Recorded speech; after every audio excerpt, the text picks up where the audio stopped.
नमस्कार, जय हिंद, जय भारत। नाम रमेश सिंह, ठगी पीड़ित जमाकर्ता तबजत संगठन राष्ट्रीय महासचिव। दोस्तों, आप लोगों के बीच में आज फिर हम उपस्थित हुए हैं कुछ नई जानकारी के साथ। और दोस्तों, एक ही चीज़ कहेंगे कि कहीं ना कहीं हमारा संगठन देखा जाए आज हिंदुस्तान के लगभग समस्त स्टेट में, प्रदेश में एक विस्तार रूप से तेजी के साथ आगे बढ़ रहा है।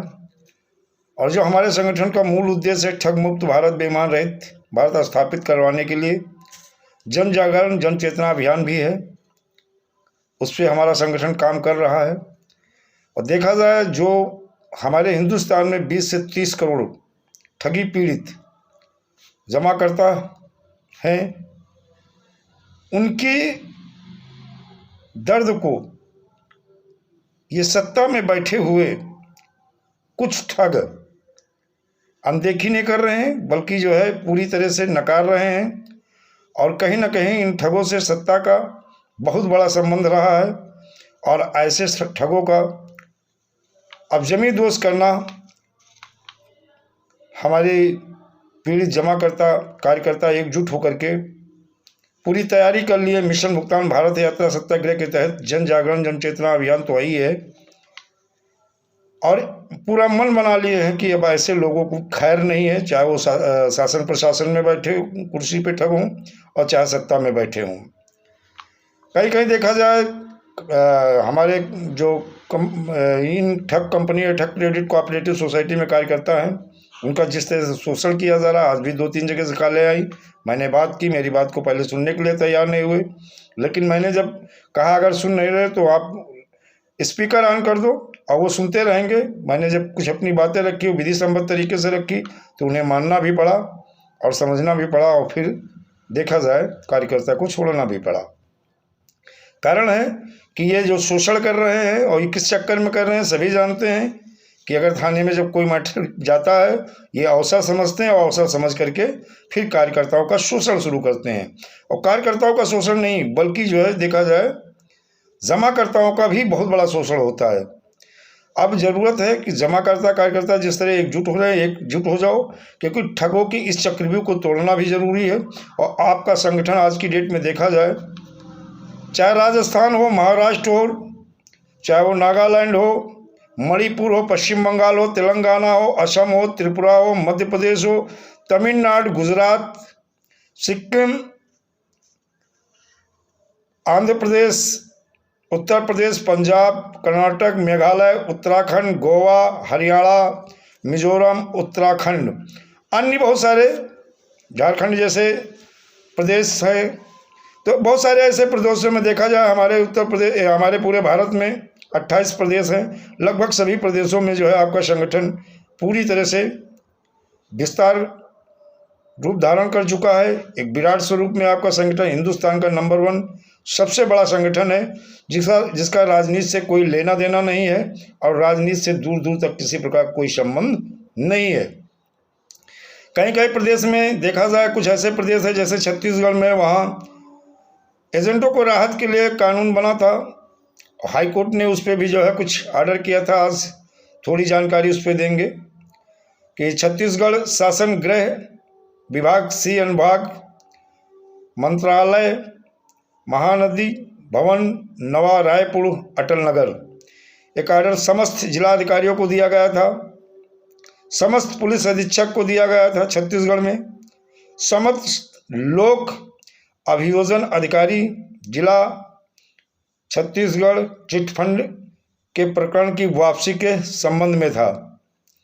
दोस्तों, देखा जाए राज्य शासन द्वारा छत्तीसगढ़ राज्य में अनियमित वित्तीय चिटफंड कंपनियों के प्रकरण में धोखाधड़ी और दस्तावेज का परीक्षण तथा आपराधिक जिम्मेदारी निर्वहन करने हेतु चिटफंड प्रकरणों में एजेंट के विरुद्ध दर्ज विचारण किए जा रहे प्रकरणों को वापसी के संबंध में निम्न अनुसार निर्णय लिया गया था।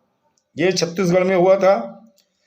दंड प्रक्रिया संहिता में धारा 306 के प्रावधान के अनुसार प्रत्यक्ष या अप्रत्यक्ष परोक्ष रूप से संबंध या संगठित समझे जाने वाले किसी व्यक्ति का सदस्य साक्ष्य अभिप्राप्त करने की दृष्टि से मुख्य न्यायिक मजिस्ट्रेट या महानगर मजिस्ट्रेट अपराध के अन्वेषण या जांच या विचारण के लिए प्रकरण में और अपराध की जांच का विचारण करने वाला प्रथम वर्ग मजिस्ट्रेट जांच या विचारण किसी प्रकरण में उक्त उस व्यक्ति को इस शर्त पर क्षमादान कर सकता है कि वह अपराध के संबंध में और उससे किए जाने में चाहे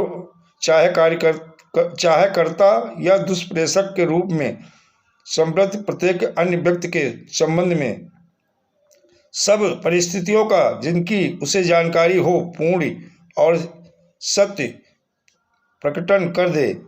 अतः तदनुसार अभियोजक अन्वेषण अभिकरण दंड प्रक्रिया संहिता की धारा 306 सपठित धारा 307 के प्रावधानों के अनुसार कार्रवाई सुनिश्चित करे। दोस्तों, ये एक कानून बना था और हाई कोर्ट ने भी इस पर एजेंटों के ऊपर से केस वापस लेने के लिए एक आर्डर किया था। उक्त प्रावधान के अनुसार संचालक लोक अभियोजन एजेंटों के विरुद्ध विचारण किए जा रहे सभी मामलों में जहां अभियोजन पक्ष को मजबूत करने की दृष्टि से सहायता होती हो, वहां इन प्रावधानों को उपयोग करते हुए एजेंटों को प्रकरण में अभियोजन का सहायक बनने के लिए वह विधि अनुरूप राहत देने की कार्रवाई करें। ये उच्च न्यायालय ने यानी छत्तीसगढ़ की हाई कोर्ट ने भी ऐसा कहा था। तो कहीं कहीं ऐसे स्टेट है जहाँ पे कार्यकर्ताओं को थोड़ी राहत दी गई, जहाँ की देखा जाए, लेकिन ये कुछ राहत है, इसे संपूर्ण राहत नहीं। जब तक पीड़ित जमाकर्ताओं का पैसा नहीं मिल जाता, संपूर्ण राहत कार्यकर्ता को नहीं मिलने वाली है। तो दोस्तों, मैं आप सारे लोगों से यही अनुरोध करूंगा, ये छोटी छोटी राहतें सरकार दे करके किसी का भला नहीं हो सकता है। इसलिए सारे लोग निर्भीक हो जाइए, निडर हो जाइएगा।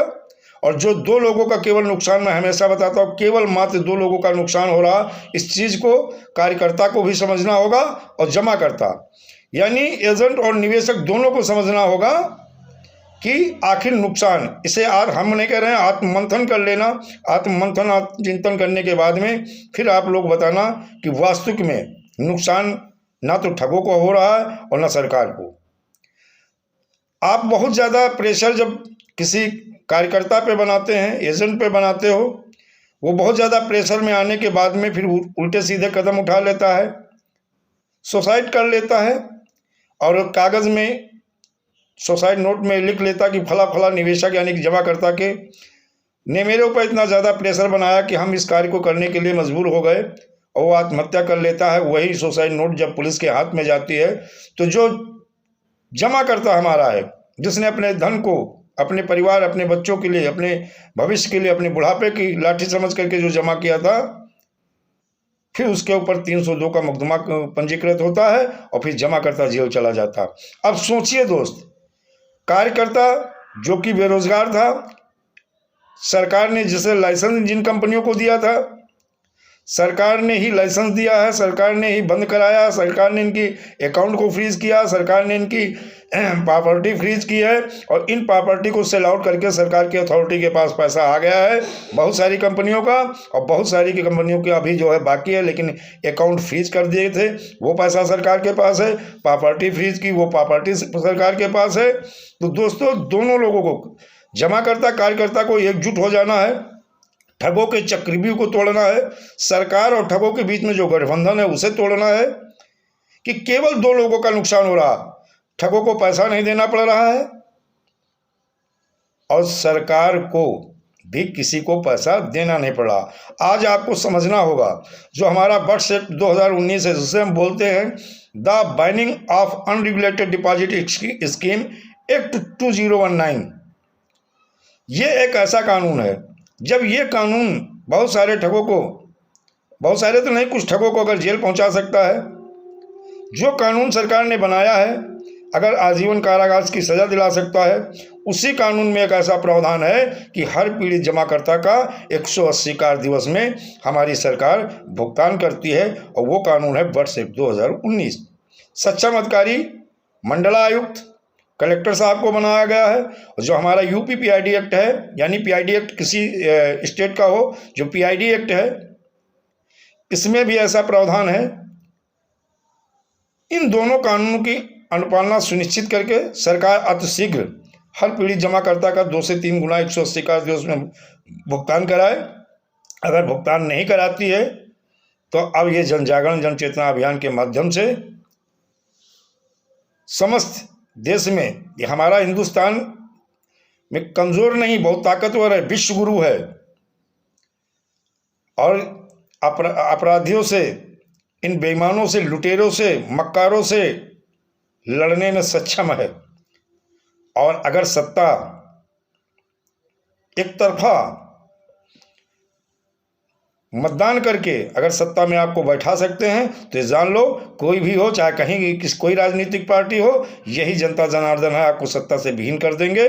और इसके बाद में अभी जो हमारा मिशन है, केवल भुगतान तक ही नहीं सीमित है, हमारा मिशन ही है ठग मुक्त भारत, बेईमान रहित भारत स्थापित करवाने के लिए जन जागरण जन चेतना अभियान ठगी पीड़ित जमाकर्ता तब जब संगठन के माध्यम से पूरे भारत में चलाया जा रहा। मैंने उन स्टेटों के नाम बताए हैं, पूरा संगठन उन स्टेट में देखा जाए हमारा विस्तार से, बगैर राजनीति के, और सारे पीड़ित एकजुट हो रहे हैं, एक मंच पे आ रहे हैं, और ये उखाड़ फेंकेंगे नहीं। अभी इन्हीं कानूनों के तहत अतिशीघ्र पीड़ित जमाकर्ताओं का भुगतान सुनिश्चित करो, अन्यथा आने वाले समय में यही पीड़ित जमाकर्ता, भारत का हर तीसरा नागरिक इन ठगों के द्वारा जो ठगा गया है, ये आपको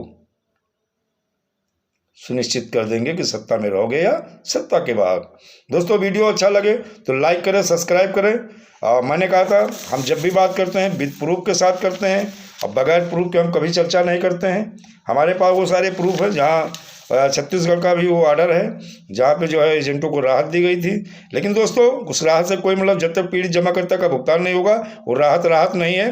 निर्भीक हो जाओ, संकोच हो जाओ। जब ठगों के खिलाफ कार्रवाई अब सुनिश्चित है, अब ज़्यादा विलंब नहीं है, एकजुट हो जाओ और मिशन भुगतान भारत यात्रा को गति देने के लिए जल्द ही हम सारे पदाधिकारी मैदान में उतर रहे हैं। गांव-गांव, कस्बे, शहर, सिटी, देहात, सारी जगह जा कर के जन जागरण जन चेतना अभियान करा के चालू तीव्र गति से बढ़ा करके, और सरकार को ये दिखा देंगे कि हम ही वो लोग हैं जो आपको सत्ता सौंपी है, और हम ही वो लोग हैं जो आपसे सत्ता वापस ले लेंगे। दोस्तों, जय हिंद, जय भारत, वंदे मातरम।